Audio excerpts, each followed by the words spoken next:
پہلی بار میرے آقا کی شادی ہوئی بنے اور میرے آقا وہ دولہا بنے جب معراج میں تشریف لے گئے. خدا کی قسم دونوں بار دولہا بننا بے مثال ہے.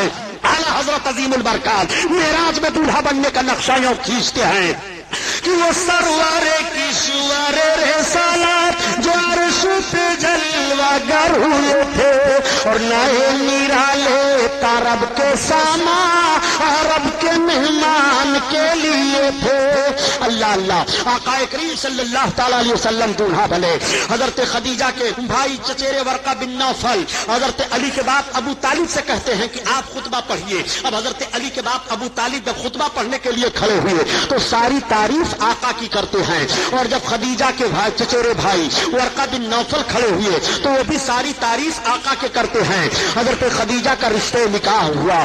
آقا فرماتے ہیں کہ خدیجہ جب میرے نکاح میں آئیں تو اتنا سونا لے کر کے آئیں کہ سونے کا ڈھیر لگا دیا جاتا. ایک طرف آدمی ادھر بیٹھ جاتا اور ایک طرف ادھر بیٹھ جاتا تو دکھائی نہ دیتا. وہ سارا سونا اللہ کے حبیب نے اللہ کی راہ میں غریبوں یتیموں اور بیواؤں پر خرچ فرما دیا. 40 برس کی عمر شریف ام المومنین حضرت خدیجہ کی ہے اور 25 برس کی عمر شریف سرکار کی ہے. میرے آقا نے جب ازدواجی زندگی پیش فرمائی ہے اور پیار و محبت کا پیغام نشر فرمایا ہے تو مکہ کی عورتوں نے اپنے شوہروں کو چیلنج کر دیا کہ تمہیں ایسی زندگی گزارنی چاہیے جس طرح سے محمد اپنی بیوی خدیجہ کے ساتھ زندگی گزار رہے ہیں, کس طرح سے پیار و محبت سے گزار رہے ہیں, کوئی شکایت نہیں ہو رہی ہے.